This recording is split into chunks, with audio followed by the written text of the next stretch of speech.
So this time we're going to learn how to turn our work when working in rows of the double crochet stitches, American terminology. Now, like I said earlier on, the chains that we make at the end of each row counts as a stitch.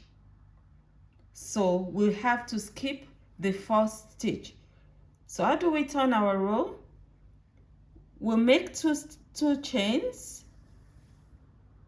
1, 2. We call these turning chains, but the difference here between the single crochet and the double crochet is that this turning chain counts as a stitch.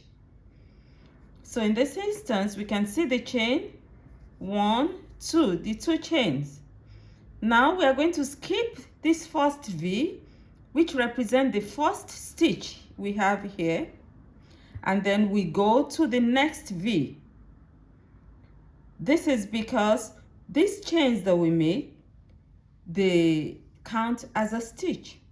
So I'm going to yarn over again, and I'll skip this first V, this first stitch, and go to the next one. So I'm going into the V's. I'll yarn over to bring in the loop, as we've always done. I'll yarn over, release the first 2 loops. I'll yarn over, release the next 2 loops, the last 2 loops. So as we can see, we have 2 chains here. These chains represent a stitch, and that's why we skipped the first stitch and we came to the second stitch. I'm going to do the same thing all through until I get to the end of the row. So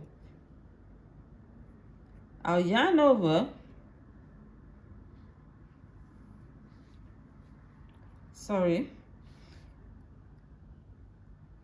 I'll yarn over to go into the V, as we've always done.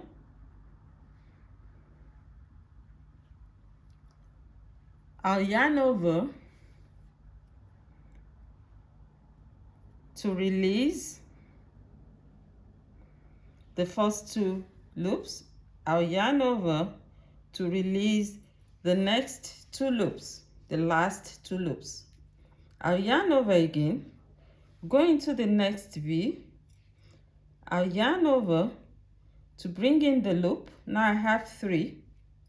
I think I skipped a V here, which means I skipped a stitch. So I'm not supposed to skip any stitch. So I go into this one. I'll yarn over to bring in the loop. Yarn over